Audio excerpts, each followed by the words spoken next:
Sagittarius, ito yung mga maaaring paparating sa mga susunod na araw. This is a timeless reading. Walang specific na date po ito. Hindi ako maglalagay. Kung kailan nyo ito makita, kahit anong petsa, anong week, anong month, anong year. As long as na-tsempuan nyo to, baka talagang para sa inyo ito. And thank you so much. Na-reach na po natin 31k subscribers sa aking YouTube. Maraming salamat po sa lahat ng nag-subscribe, sa mga patuloy na sumusuporta. Thankful and grateful po ako sa inyo. Pa-like and follow na rin po yung aking Facebook page. At kung interesado kayo sa personal reading, send lang po kayong PM sa aking FB page. Yung link at details nakalagay sa description below. Ano mo na yung overall energy? Sagittarius, itong mga susunod na araw para sa iyo.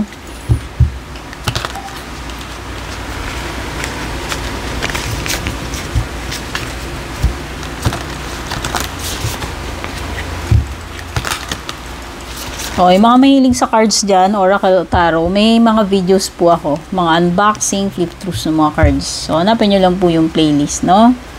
O, mga collectors like me, o mga marunong din sa cards, o interesado sa cards. Overall energy, positive ay possible outcome. Wow, overall energy mo is inner strength. Mukhang malakas na malakas ka ito mga susunod, ha? Hindi lang physically, talagang mentally and emotionally and spiritually.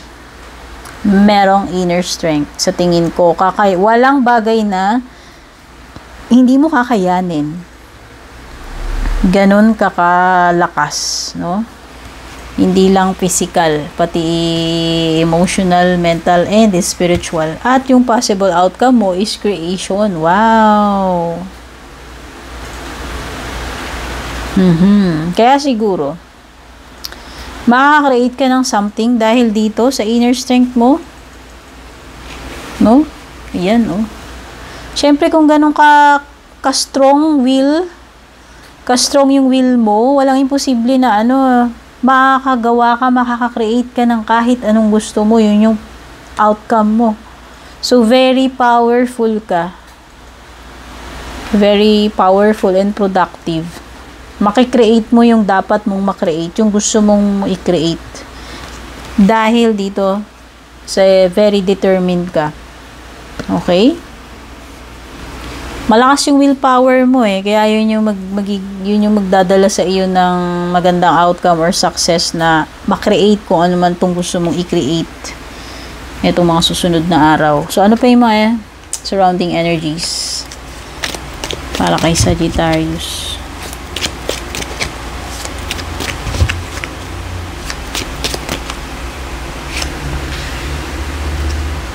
Nako, mukhang ili-let down ka neto. Kung hindi daw kaibigan mo yung jowa mo or asawa mo, ili-let down ka, bibiguin ka, madidisappoint ka. Ayan. Ili-let down. Ano kaya yung gagawin niya? No? Basta, ili-let down ka niyan. Whether kaibigan mo o jowa o asawa. Ayan. Aray ko naman, o diba, tugmang-tugma. Oh. Kasi siguro itong taong to, hindi mo siya maasahan. Hindi siya, bukod doon, hindi na nga siya maasahan. Pwedeng sinungaling pa. Hindi talaga siya truthful. So, pwedeng halimbawa, nangangako-ngako sa iyo to, pero hindi naman niya tutuparin, puro pangako na napako. Hindi mo talaga siya maaasahan. Pwedeng oo lang ng oo, sabi lang ng sabi. Puro promise. Pero bandang huli, wala naman. Wawa lang nga. Wala namang nagawa or hindi niya tinupad. At yun yung magiging frustration and disappointment mo itong mga susunod na araw. Whether this is your friend or a romantic connection. Sabi dyan friend or lover. O, ayan naku, mauuwi pa sa misunderstanding to. Dahil lang, hindi mo siya maasahan, hindi siya sincere or truthful sa iyo. Wala Mauuwi ito sa pwedeng mauwi sa awayan, tampuhan. Ano pa, pagdating sa love life mo, Sagittarius?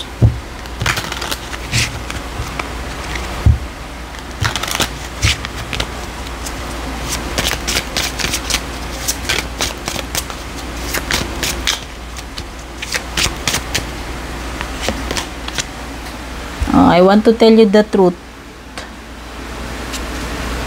Ano ba yan? Parang connected nga sa love life yun. Yun, no?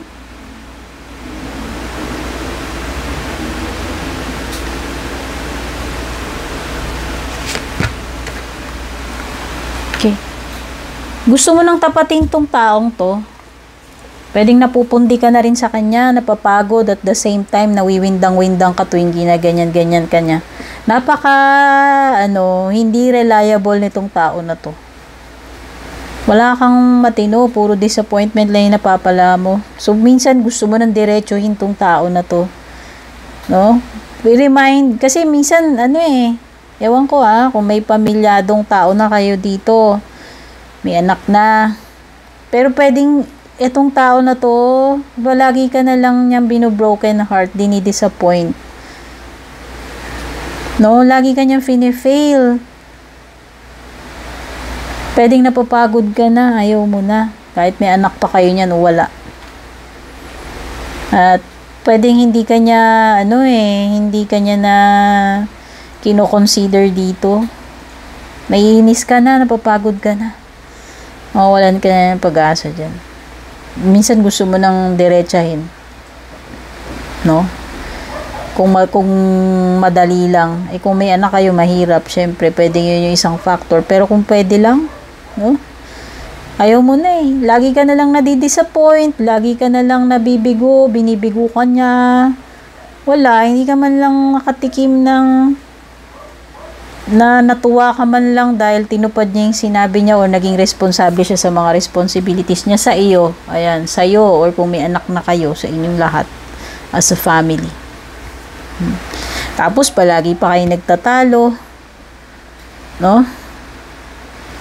Lumalala pa kasi hindi na kayo nagkakaintindihan. Nauuwi sa mga argumento. Alam mo yun? Parang yung walang pupuntahan. Alam mo yung walang direksyon na malinaw, matino dahil dito sa gawain nitong person na to. Palagi ka na lang nagaganyan and you deserve better siguro. Pagod ka na, no? So kahit minahal mo yung taong yan, pagod ka na rin eh, 'di ba? Ang hirap nga naman nung ganun. No? Kasi alam mo ang taong matino, hindi mo na kailangan i-remind ng responsibilities niya yan kung talagang aware siya. Kung talagang meron siyang pagkukusa at alam niya yung mga responsibilidad niya, lalo na kung nasa matured age na. Yung bata nga ngayon ang tatalino eh. Alam na nila yung mga duties nila eh. Ikaw pa kaya na 18 above. Oh. So ito, mukhang wala talaga to. Parang wala, nakaka-drain yun yung nararamdaman mo dyan. Kung pwede lang, no? Diretsahin mo na lang. Yun na lang yun.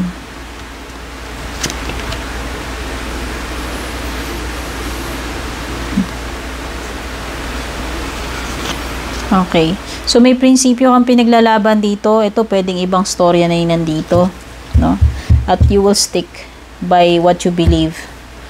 By what you value. Ito mga prinsipyo mo, values mo, opinion mo, you will stick dito sa mga to. No matter maraming kukontra sa iyo. No? Paninindigan mo yung prinsipyo mo. Yung inaakala mo na nararapat, na tama, na just. Okay? Four of Pentacles is a card of security. So, pagdating sa kaperahan, namumutik-tik ka dito ng mga coins. So, ibig sabihin, mukhang maalwal naman when it comes to financial. No? So kahit pa paano siguro, di ka naman mapapautang or magigipit ng ganong kagrabe. No? Mukhang enough naman sa pangangailangan itong mga susunod na araw. Okay? So, Four of Pentacles is about pwedeng may aalis, may babalik. No? Pwedeng aalis sa bahay, lalayas na, o pwedeng mag-a-abroad, o aalis sa isang workplace, sa isang lugar, or magbabalik. Okay? Pwedeng may celebration around the corner. Pwedeng seremonya, kasal, binyag, etc. O anything na may gathering na may isi-celebrate. No? Ayan. Six of Pentacles. I give and receive for the universal good. Okay. So, this is about give and take. Whether may isusoli sa'yo na hinaram, pera man yan, etc. Favor, etc. Kabutihan, o kung ano man. Basta give and take. Parang ibinabalik lang kung ano yung binigay. Whether ikaw yan makaka-receive o ikaw yung magbibigay. No? So, ano to? Pwedeng ano to? Pwedeng business deal. Like, sa selling, barter parang exchange no? Yung nagpapalitan kayo, pwedeng services, goods, etc. Favors, no? Hindi ko alam. So, merong something about giving and taking at saka pagpapalitan, no? Kumbaga parang ecosystem. So, pagdating naman sa closing message advice para sa inyo.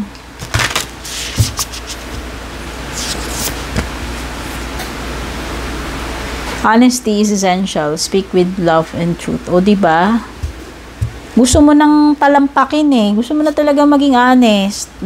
Yan Alam mo, magpakatotoo ka na lang kung ano talaga yung nilalaman ng puso mo, ano man na maging outcome. Importante na sabi mo yung totoo. Kung pagod ka na, sabi mo pagod ka na. Kung mahal mo, sabi mo mahal pa rin kita. Ay, ano naman yung sasabihin ng tao? Diba? Huwag mo intindihin yun. Importante kung ano yung nararamdaman mong tama sa puso mo, totoo sa puso mo, magpakatotoo ka. Maging honest. Okay? So, sana nagustuhan mo to. Don't forget to like and share. Take care. Don't forget to subscribe and God bless.